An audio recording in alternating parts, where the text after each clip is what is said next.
So you're going to tell me your name, your branch, and year of or year served. Hi, my name is Rogelio Villa. I served in OEF OIF, served in the Illinois Army National Guard. I was deployed from '08 to '09. My name is Eva Hernandez, and I served in the Army. Hello, my name is Victor Sarmiento. I'm a U.S. Army veteran. I served from 2000 to 2004, and then I served from 2006 to 2007 for Operation Enduring Freedom. My name's Bondio Zaragoza. I'm a U.S. Army veteran. I served from 1975 to 1990. I was a commissioned officer. Of course, I entered the military with the possibility of obtaining that GI Bill. And of course, I got it, and that was what I wanted to do, was to pay for my college, which it did. I felt a sense of duty and responsibility. So around the time that I made the decision to join, 9/11 had occurred, not still fresh, and just felt like a sense of responsibility and duty. And I wanted a career, and at that time, that was a big opportunity due to my background as being a green card holder at that time. I never thought I could ever join the Army, so hey, I tried it and it happened. So at that time that I wanted to join in, not knowing about much here, I didn't know that I could join the Army as a green card veteran. I'm veteran as a green card holder, just because I wasn't naturally born here. So then, when I heard from the recruiter that they were opening up, or they had already processed all that, that I could join, but I had limited options just because of the security clearance. And that's what I mean by that. But after that, that gave me an opportunity to become an American. When I was in my first duty station in Korea, I actually became a citizen in Korea. My commander kind of forced me a little bit. He's like, hey, here's all the documents. You got 2 days to study for this test. So you got to go and come back and you'll be a citizen. So, and that actually opened up a lot of doors for me here. And I think that in general, it helped me, my career, just have more options, I guess. Well, I was born and raised in Chicago, a very strong Mexican cultural-based family. And as a young individual, played a lot of sports, hung out in the neighborhoods, a lot of friends, did quite a bit, running around the block and stuff. So that, spoke Spanish at home, English, my friends, and even in school. Now, again, at that time, I'm going in the 60s now. There was no bilingual education or anything like that, so we were always, matter of fact, they always told me I spoke with an accent, so they always would put me in, believe it or not, it was, I had to go to speech classes at that time, and because I spoke with a heavy accent, and anyways, I, just trying to, I guess, mainstream and, assimilate, so, English with friends, sisters, my older sisters that were older than me. So that's kind of what we did. And, I always knew, where I came from, where basically where my family came from. And the military, basically what it did was basically just sharpen and, develop my leadership skills. I had a very supportive family that will make sure that I'm okay.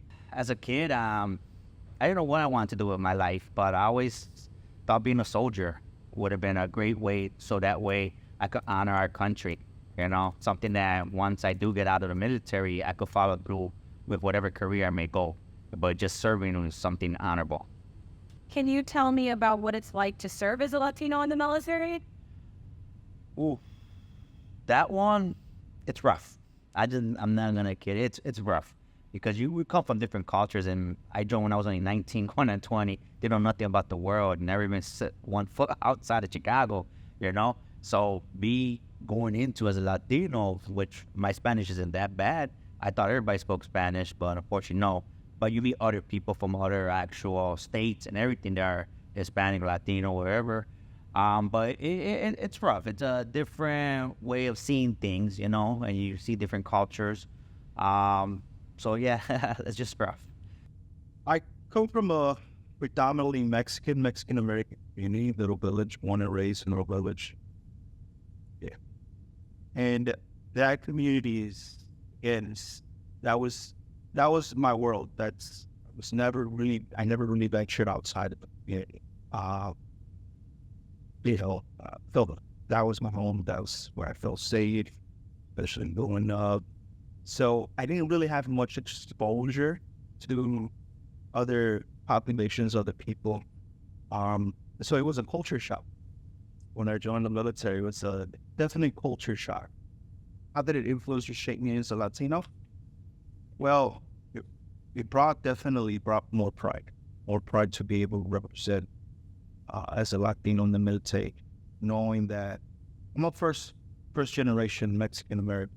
So it definitely shaped me in a way where I felt pride that we are also participating, we are also giving back, we're also the serving country, really strengthening that pride, being a Latino in the military, serving my country. And the military, basically what it did was basically just sharpen and, develop my leadership skills, when the time came and when I entered. That's a tough one. But I think that's a little hard to answer, actually, because I don't think it helped me build my Latina in me or just in general. Just because it was more like the American, speaking English, following the American culture, the American background, the history. So I wouldn't say it was shaped me, but it just made me become a better, stronger Latino or Latino. I owe a lot to my military service because it made me the man I am today, the good, the bad, and the in-between as well. So being in the military, you learn so much about leadership, and you do meet quite a different amount of people as well, but it has shaped me to everything that is me as my character, who I am today. What are some things as an organization we can do better to serve you as a female veteran? Whew. That's a broad area.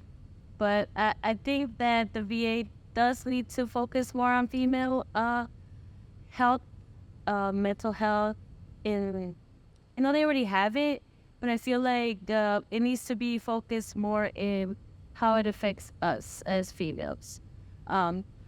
Coming out, and I would say from my experience, having to deal with, male and female because of our history. So I feel like that needs to be something that should be brought up and be, in general, focused, worked on.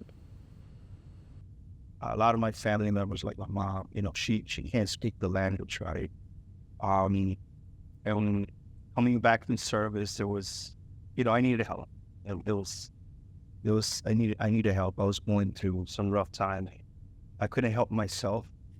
So my parents not speaking the language, my wife also, being from Mexico, it was rough to navigate, to get information for me because of that language barriers, difficulties. So I think that perhaps, hiring more people that speak Spanish so that those families that don't speak the language, that English is not their first language, are able to seek assistance for those veterans, be able to provide that service and know how to bring that information and get that information. So I think that would be one thing that I would like to see. With a better marketing approach, basically you got to educate not just the veteran. You got to educate the community, educate family members or friends or just regular people who never were in the military. They may talk to a veteran. They may have a cousin, a nephew, or uncle, or whoever. And that's kind of what I've experienced in our participation with Mission Continues when we did the outdoor market. What is something that we do well as an organization, as a healthcare system? I think as a healthcare system, you guys do provide an adequate profile of resources for our vets. there's it's a great healthcare system, great, clinicians, a lot of good programs. And I would just say the primary doctor I had for several years was very attentive, and every time I went on in there, it was just kind of like it's just a total change. Really, I was pretty much impressed, with the care and the quality of care, from the medical professionals at Jesse Brown VA. The VA, well, I could say that the VA has definitely helped me with my mental health. It has helped me become more comfortable talking about my experience in the military. Just sitting here talking to you is actually one of the biggest things that I've had difficult for years. And now I can do it. I can sit here and talk to you calmly, not feeling too overexcited or anxious or nervous. Just help with my communication, because transitioning from military communication to civilian communication is a totally different thing too. So I could say that that's one of the best that it has helped me. My mental health and overall my well-being. You have to go. And with my experience with the VA, they have helped me. The good and bad, they have helped me. And it's always been a good experience, because even to this day, I get like 20 calls from them. They just called me today and I was able to answer because I get frustrated too. Sometimes you just want to be left alone.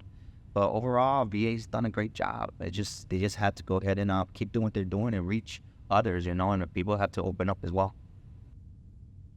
Everyone has a unique experience and story, and this is my story. Todos tienen una historia única, pero esta es mi historia.